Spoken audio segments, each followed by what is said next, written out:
हाँ जी, सत श्री अकाल जी सब ਨੂੰ। मैं डॉक्टर मनदीप कौर, पंजाबी विभाग हंसराज महिला महाविद्यालय जलंधर आप सब ਦੇ ਨਾਲ ਗ੍ਰੈਜੂਏਸ਼ਨ ਸਮੈਸਟਰ ਪਹਿਲੇ ਦਾ ਵਿਆਕਰਨ ਦਾ ਇੱਕ ਟੌਪਿਕ ਹੈ ਭਾਸ਼ਾ ਵੰਨਗੀਆਂ ਲੈ ਕੇ ਰੂਬਰੂ ਹੋਈ ਹਾਂ। ਭਾਸ਼ਾ ਵੰਨਗੀਆਂ ਤੋਂ ਭਾਵ ਹੈ ਭਾਸ਼ਾ ਦੀਆਂ ਕਿਸਮਾਂ। ਔਰ ਭਾਸ਼ਾ ਦੀਆਂ ਕਿਸਮਾਂ ਜਾਣਨ ਤੋਂ ਪਹਿਲਾਂ ਇਹ ਜ਼ਰੂਰੀ ਹੋ ਜਾਂਦਾ ਹੈ ਕਿ ਅਸੀਂ ਇਹ ਜਾਣੀਏ ਕਿ ਭਾਸ਼ਾ ਕੀ ਹੈ। ਭਾਸ਼ਾ ਨੂੰ ਇੱਕ ਲਾਈਨ ਵਿੱਚ ਬੰਨਣਾ ਹੋਵੇ ਤਾਂ ਭਾਸ਼ਾ ਇੱਕ ਸੰਚਾਰ ਦਾ ਸਾਧਨ ਹੈ। ਇਹ ਸੰਚਾਰ ਬੋਲ ਕੇ ਵੀ ਹੋ ਸਕਦਾ, ਲਿਖਤੀ ਵੀ ਹੋ ਸਕਦਾ, ਇਸ਼ਾਰਿਆਂ ਸੰਕੇਤਾਂ ਰਾਹੀਂ ਵੀ ਹੋ ਸਕਦਾ। ਅਤੇ ਇੱਕ ਹੀ ਭਾਸ਼ਾ ਦੇ ਵਿੱਚ ਕਈ ਆਧਾਰਾਂ ਦੇ ਉੱਤੇ ਸਾਨੂੰ ਭਿੰਨਤਾਵਾਂ ਮਿਲ ਜਾਂਦੀਆਂ ਨੇ। ਔਰ ਇਹਨਾਂ ਭਿੰਨਤਾਵਾਂ ਦੇ ਕਈ ਆਧਾਰ ਹੋ ਸਕਦੇ ਹਨ ਜਿਨ੍ਹਾਂ ਦੇ ਵਿੱਚ ਦੇਖੋ ਭਾਸ਼ਾ ਇੱਕ ਇਹੋ ਜਿਹਾ ਅਮਲ ਹੈ ਜਿਹਦੇ ਵਿੱਚ ਇੱਕ ਵਿਅਕਤੀ ਤੋਂ ਲੈ ਕੇ ਪਰਿਵਾਰ, ਭਾਈਚਾਰਾ, ਕਿੱਤਾ, ਉਮਰ, ਸਮਾਜ ਹਰ ਪੱਧਰ 'ਤੇ ਇੱਕ ਪਰਿਵਰਤਨ ਸਾਨੂੰ ਵੇਖਣ ਨੂੰ ਮਿਲਦਾ ਹੈ।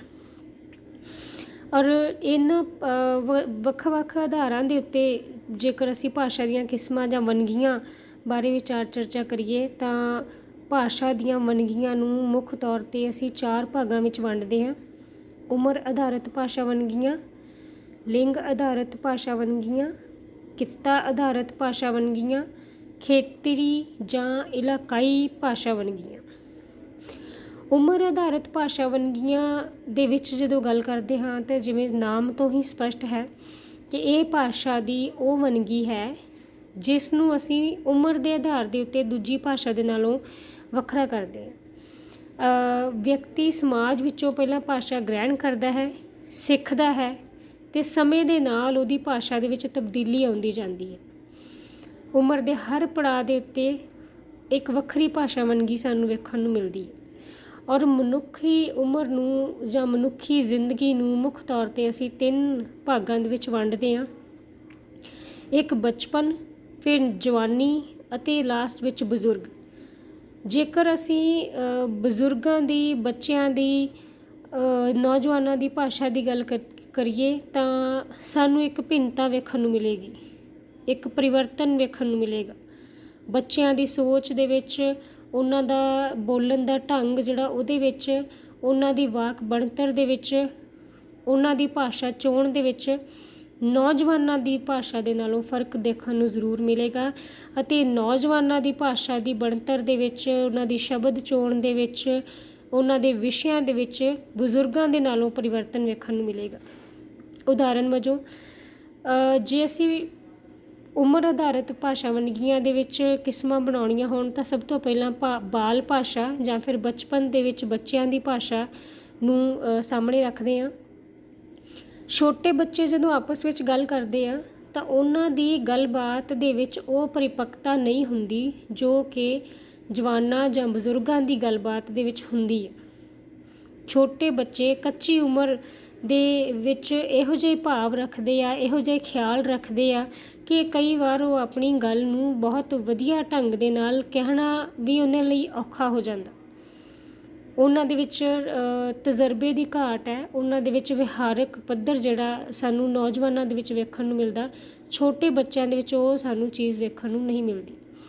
ਸੋ ਛੋਟੇ ਬੱਚਿਆਂ ਦੀ ਭਾਸ਼ਾ ਜਿਹੜੀ ਹੈ ਉਹਦੇ ਵਿੱਚ ਵਾਕ ਬਣਤਰ ਜਿਹੜੀ ਕਈ ਵਾਰ ਉਹ ਉਲਟੀ ਸਿੱਧੀ ਵੀ ਹੋ ਸਕਦੀ ਆ। ਛੋਟਾ ਬੱਚਾ ਜਦੋਂ ਗੱਲ ਕਰਦਾ ਹੈ ਤਾਂ ਉਹ ਆਪਣੀ ਗੱਲਬਾਤ ਨੂੰ ਓਨੀ ਪਰਪੱਕਤਾ ਦੇ ਨਾਲ, ਉਹਨੇ ਵਧੀਆ ਤਰੀਕੇ ਦੇ ਨਾਲ ਕਈ ਵਾਰ ਉਸ ਭਾਸ਼ਾ ਦਾ ਸੰਚਾਰ ਨਹੀਂ ਕਰ ਪਾਉਂਦਾ। ਇਸ ਤੋਂ ਇਲਾਵਾ ਸੁਪਨ ਸਾਜ ਹੁੰਦੇ ਆ ਬੱਚੇ ਔਰ ਉਹਨਾਂ ਦੀ ਸ਼ਬਦ ਚੋਣ, ਉਹਨਾਂ ਦੇ ਵਿਸ਼ੇ ਬਿਲਕੁਲ ਉਹਨਾਂ ਦੀ ਉਮਰ ਵਾਂਗ ਹੀ ਹੁੰਦੇ ਆ। ਜੇਕਰ ਨੌਜਵਾਨਾਂ ਦੀ ਭਾਸ਼ਾ ਦੀ ਗੱਲ ਕੀਤੀ ਜਾਏ ਤਾਂ ਨੌਜਵਾਨ ਆਪਣੀ ਉਮਰ ਦੇ ਅਜਿਹੇ ਪੜਾਅ 'ਤੇ ਹੁੰਦੇ ਹਨ ਕਿ ਉਹਨਾਂ ਦੀ ਜ਼ਿੰਦਗੀ ਦੇ ਵਿੱਚ ਉਸ ਟਾਈਮ 'ਤੇ ਜੋਸ਼, ਪਿਆਰ, ਮੁਹੱਬਤ, ਦੁਨੀਆ ਨੂੰ ਜਿੱਤਣ ਦੀਆਂ ਗੱਲਾਂ ਜਿਹੜੀਆਂ ਉਹ ਉਹਨਾਂ ਵੇਖਣ ਨੂੰ ਮਿਲੇਗੀ।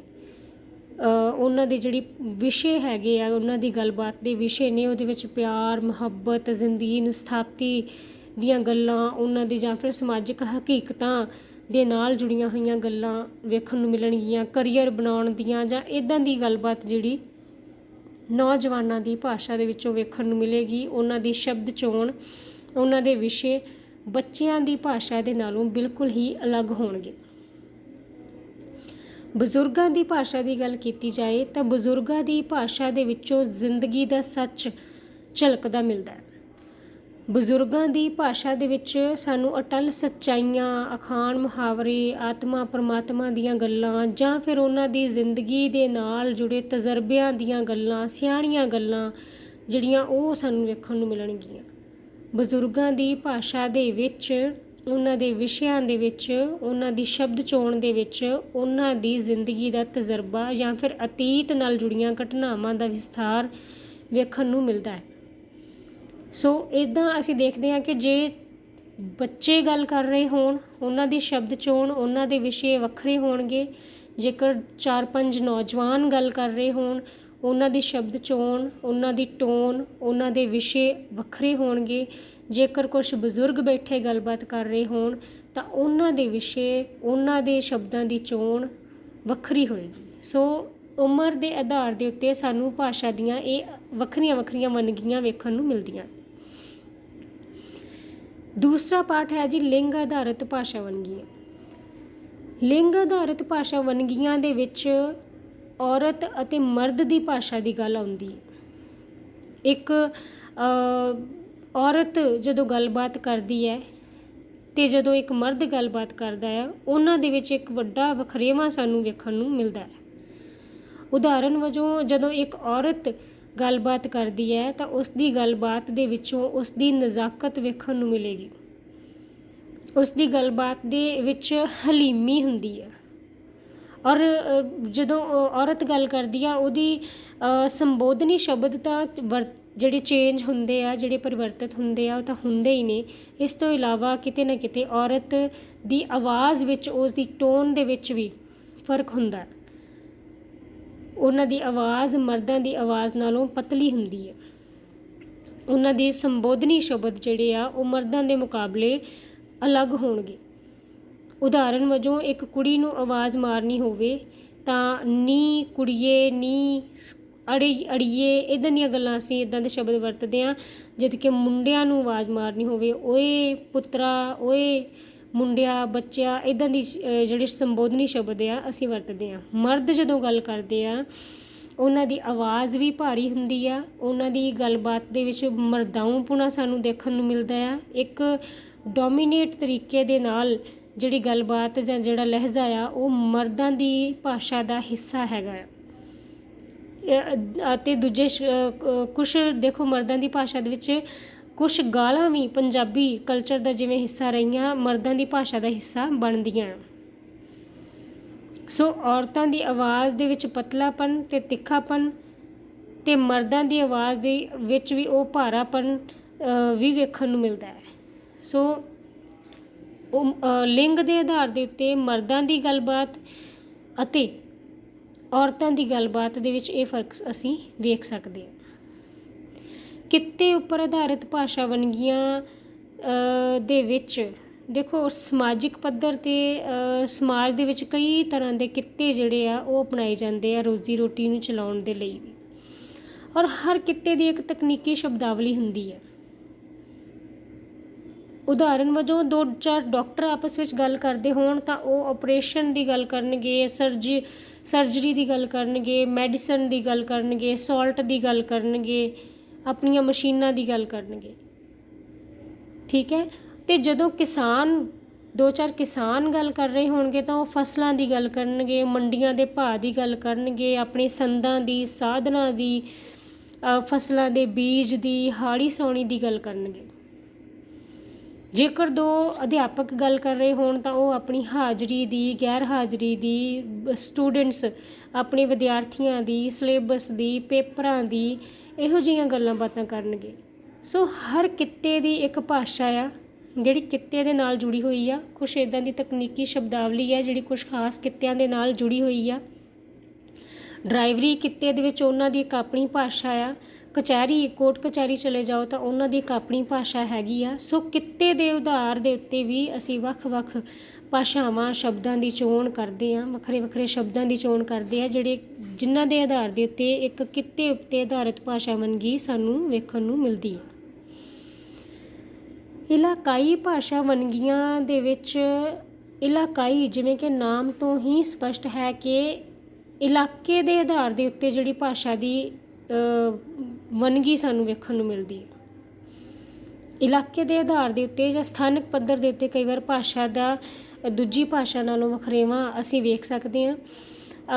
ਉਦਾਹਰਨ ਵਜੋਂ ਜੇਕਰ ਕੁਛ ਇਲਾਕਿਆਂ ਦੀ ਗੱਲ ਕੀਤੀ ਜਾਏ ਤਾਂ ਅਸੀਂ ਪੰਜਾਬ ਦੇ ਵਿੱਚ ਪੰਜਾਬੀ ਭਾਸ਼ਾ ਨੂੰ ਮਾਝੀ, ਮਾਲਵੀ, ਦੁਆਬੀ, ਪੁਆਧੀ ਇੱਦਾਂ ਕੁਛ ਉਪਭਾਸ਼ਾਵਾਂ ਦੇ ਵਿੱਚ ਵੰਡਦੇ ਹਾਂ ਔਰ ਇਹ ਉਪਭਾਸ਼ਾਵਾਂ ਇਲਾਕਿਆਂ ਦੇ ਆਧਾਰ 'ਤੇ ਹੀ ਬਣੀਆਂ ਹਨ। ਉਦਾਹਰਨ ਵਜੋਂ ਜੇ ਅੰਮ੍ਰਿਤਸਰ, ਗੁਰਦਾਸਪੁਰ ਦੇ ਇਲਾਕੇ ਆ ਅਤੇ ਉਹ ਮਾਝੇ ਦੇ ਖੇਤਰ ਵਿੱਚ ਮੰਨੇ ਜਾਂਦੇ ਆ। ਜਲੰਧਰ ਦੀ ਇੱਧਰ ਵਾਲੀ ਬੈਲਟ, ਜਿਹੜੀ ਜਲੰਧਰ ਵਾਲੀ ਪਾਸਾ, ਇਹ ਦੁਆਬੇ ਦੇ ਵਿੱਚ ਮੰਨਿਆ ਜਾਂਦਾ। ਸੋ ਇਲਾਕੇ ਦੇ ਆਧਾਰ ਦੇ ਉੱਤੇ ਸ਼ਬਦਾਂ ਦੇ ਵਿੱਚ ਕੁਛ ਪਰਿਵਰਤਨ ਸਾਨੂੰ ਵੇਖਣ ਨੂੰ ਮਿਲਦੇ ਆ। ਸਾਡੀ ਟੋਨ ਦੇ ਵਿੱਚ, ਭਾਸ਼ਾ ਦੇ ਵਿੱਚ ਇੱਕ ਪਰਿਵਰਤਨ ਵੇਖਣ ਨੂੰ ਮਿਲਦਾ ਹੈ, ਜਿਸ ਨੂੰ ਅਸੀਂ ਇਲਾਕਾਈ ਭਾਸ਼ਾ ਵੰਨਗੀਆਂ ਕਹਿ ਦਿੰਦੇ ਹਾਂ। ਸਮਾਜਿਕ ਭਾਸ਼ਾ ਵੰਨਗੀਆਂ, ਇਹ ਸਾਡਾ ਆਖਰੀ ਪੁਆਇੰਟ ਹੈਗਾ ਜੀ। ਸਮਾਜਿਕ ਭਾਸ਼ਾ ਵੰਨਗੀਆਂ ਤੋਂ ਮਤਲਬ ਹੈ ਕਿ ਮਨੁੱਖ ਵਿਭਿੰਨ ਸਮਾਜਿਕ ਸਥਾਨਾਂ, ਸਮਾਜਿਕ ਮੌਕਿਆਂ, ਸਮਾਜਿਕ ਲੋੜਾਂ ਦੇ ਅਨੁਸਾਰ ਵੱਖਰੀ ਵੱਖਰੀ ਭਾਸ਼ਾ ਦੀ, ਵੱਖਰੇ ਵੱਖਰੇ ਲਹਿਜ਼ੇ ਦੀ, ਵੱਖਰੇ ਵੱਖਰੇ ਸ਼ਬਦਾਂ ਦੀ ਚੋਣ ਕਰਦਾ ਹੈ। ਸੋ ਜਦੋਂ ਵੱਖਰੀਆਂ ਵੱਖਰੀਆਂ ਭਾਸ਼ਾਵਾਂ ਦੀ, ਵੱਖਰੇ ਵੱਖਰੇ ਸ਼ਬਦਾਂ ਦੀ ਜਦੋਂ ਸਮਾਜ ਦੇ ਵਿੱਚ ਵਰਤੋਂ ਕੀਤੀ ਜਾਂਦੀ ਹੈ ਤਾਂ ਕਈ ਤਰ੍ਹਾਂ ਦੀਆਂ ਕਿਸਮਾਂ ਸਾਨੂੰ ਵੇਖਣ ਨੂੰ ਮਿਲ ਜਾਂਦੀਆਂ। ਉਦਾਹਰਨ ਵਜੋਂ ਪਾਣੀ, ਜਲ ਵੀ ਹੈਗਾ, ਅੰਮ੍ਰਿਤ ਵੀ ਹੈਗਾ। ਸੋ ਸਮਾਜ ਦੇ ਵਿੱਚ ਉਹ ਇੱਕ ਵੱਖਰੇ ਕੰਟੈਕਸਟ ਦੇ ਵਿੱਚ, ਵੱਖਰੇ ਪ੍ਰਸੰਗ ਦੇ ਵਿੱਚ ਅਸੀਂ ਉਹਨੂੰ ਦੇਖਦੇ ਹਾਂ। ਘਰ ਦੇ ਵਿੱਚ ਪੀ ਰਹੇ ਹਾਂ ਤਾਂ ਪਾਣੀ ਆ, ਗੁਰਦੁਆਰੇ ਜਦੋਂ ਪੀ ਰਹੇ ਹਾਂ ਤਾਂ ਅੰਮ੍ਰਿਤ ਹੈ, ਦੂਜੀ ਥਾਂ 'ਤੇ ਜਲ ਵੀ ਹੋ ਸਕਦਾ।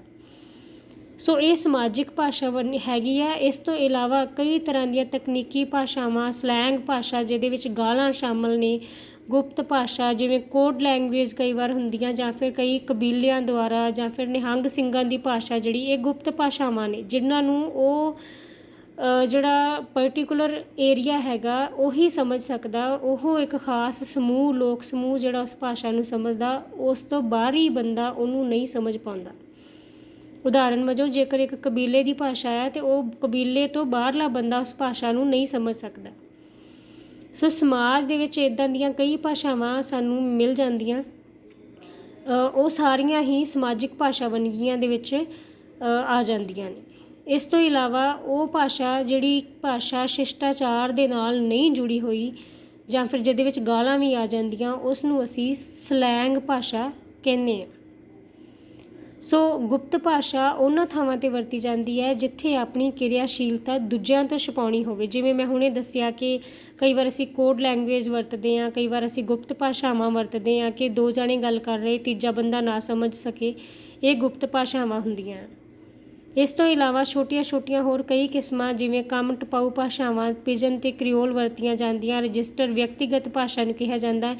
ਇਸ ਤਰ੍ਹਾਂ ਸਮਾਜਿਕ ਪੱਧਰ ਦੇ ਉੱਤੇ ਸਾਨੂੰ ਕਈ ਭਾਸ਼ਾ ਵੰਨਗੀਆਂ ਵੇਖਣ ਨੂੰ ਮਿਲਦੀਆਂ ਹਨ। ਧੰਨਵਾਦ।